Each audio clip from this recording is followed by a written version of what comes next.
Consider a point object moving in this direction OX. Suppose this point object is at this position A at an instant t1, and let's say it has a velocity u bar at that position, and let's say it reaches this position B at another time instant t2, and let's say the velocity becomes v bar. So the velocity has changed. Now we will assume that the magnitude of the velocity v bar is greater than the magnitude of the velocity u bar. Now since we are restricting ourselves to one-dimensional motion, we can remove the dash on these letters, and instead we can use positive and negative as the indicator of a direction. That is, if the motion is in the right direction, we will use plus, and if the motion is in the left direction, we will use minus.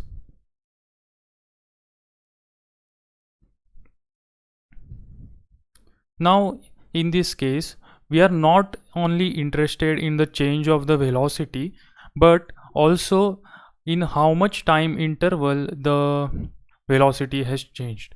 That is, we define something known as acceleration.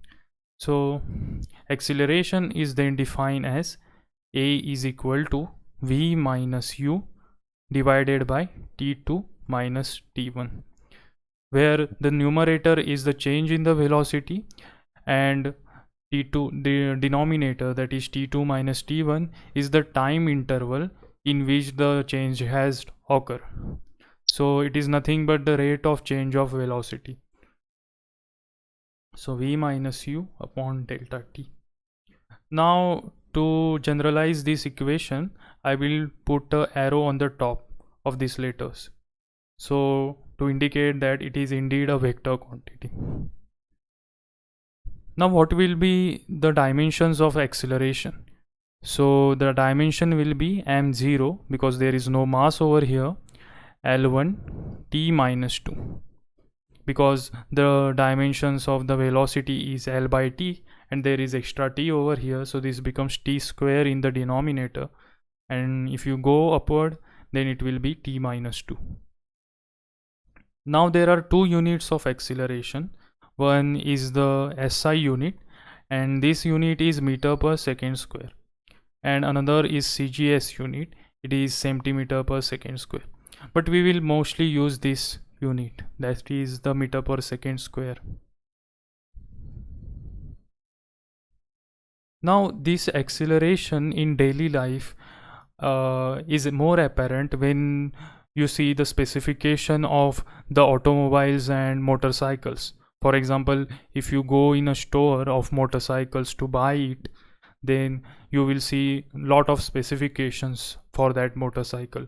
For example, the mileage, that is in how much liters of the petrol, the how much far the motorcycle will go, and also the top speed. And along with that, there is one more thing, that is pickup. So what is the pickup of the motorcycle? It is nothing but the acceleration. So it is given as the motorcycle reaches 20 meter per second speed from the rest. If you accelerate it, it will reach 20 meter per second speed in 3 seconds. And if there is another motorbike which reaches 40 meter per second in 3 seconds, then this motorcycle has a higher pickup.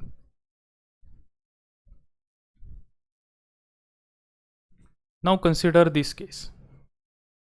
Suppose I have an object, and this object starts from rest at this position O, and then it reaches this position, and at this position, that is in 1 second, suppose its velocity becomes 10 meter per second, and another 1 second, suppose another 1 second has passed, its velocity becomes 20 meter per second, and so on. So let's say in another 1 second its velocity becomes 30 meter per second. So in the increment of 10 meter per second, its velocity is increasing, but remember the time interval is same, that is 1 second. So in this case, what will be the acceleration? The acceleration will be 10 meter per second square. How did I calculate it? Just take this as the final velocity and the velocity at origin as 0 meter per second, because at origin it was at rest. So what will be the acceleration? It will be v minus u divided by the time interval. Now in this case I am taking this as a positive direction and this as a negative direction. So what will be the answer? It will be 10 meter per second minus 0 meter per second divided by 1 second.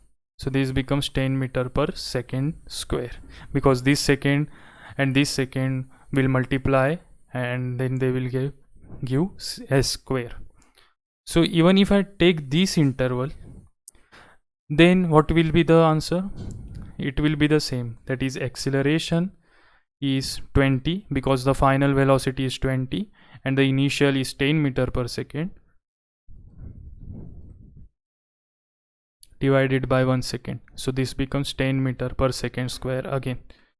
So it doesn't matter whatever interval you choose, you will always get the acceleration to be 10 meter per second square, and hence it is known as the uniformly accelerated motion. Now when this is not the case, that is when the object is moving with a variable acceleration, that is its velocity changes by unequal amount in equal intervals of time. Like here it has changed with the amount 10 meter per second in equal intervals of time. But in that case, when the velocity doesn't change or it changes by unequal amounts in equal intervals of time, then it is said to be variable acceleration, that is non-uniformly accelerated motion. And for this case, what is apparent is average acceleration. This is in strong analogy with respect to average velocity and the velocity. So what is average acceleration? So it will be delta v upon delta t, that is the change in the velocity divided by the change in the time, that is the total time taken. Now consider this case. Suppose there is an object which is moving with 20 meter per second speed at this position A, and its speed becomes 40 meter per second at this position B, and let's say it reaches the position B after 2 seconds. Then what will be its acceleration? So the acceleration will be, let's take right direction to be the positive one, so this will be 40 minus 20 meter per second divided by 2 seconds. So this will be 20 meter per second divided by 2 seconds, which is 10 meter per second square. So the acceleration is 10 meter per second square. Now suppose if an object is moving with a velocity 60 meter per second and within 10 seconds its velocity becomes 0 meter per second, and let's take this as a right direction, the positive direction, then what will be its acceleration? It is moving from P to Q. So the acceleration is v minus u, that is final velocity minus initial divided by the time. So here we are using plus as a right and left as a minus. So this will be 0 minus 60 meter per second divided by 10 seconds. So what will be the answer? It will be minus 6 meter per second square. So now the acceleration is negative. that is, the acceleration is in this direction. What this indicates is that the object itself has a acceleration in the negative direction, and hence the velocity is decreasing over time and it becomes 0 meter per second after 10 seconds. This is known as deceleration or deacceleration.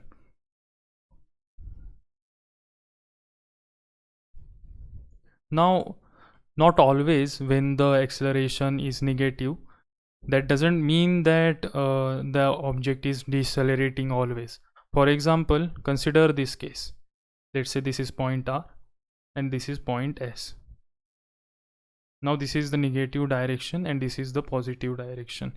Suppose there is some object which is moving from S to R, and let's say its velocity is 60 meter per second square here, sorry, meter per second here, and 80 meter per second at position R. Now the acceleration is obviously in the left direction, that is negative direction. Why? Because the velocity has increased. So the acceleration becomes minus 80 plus 60, because v minus u, and both of this will be negative. So minus 80 minus of minus is plus, so this plus 60 meter per second divided by, let's say it reaches in 2 seconds, this position R. So this is 2 seconds. So what will be it? Minus 20 divided by 2 seconds.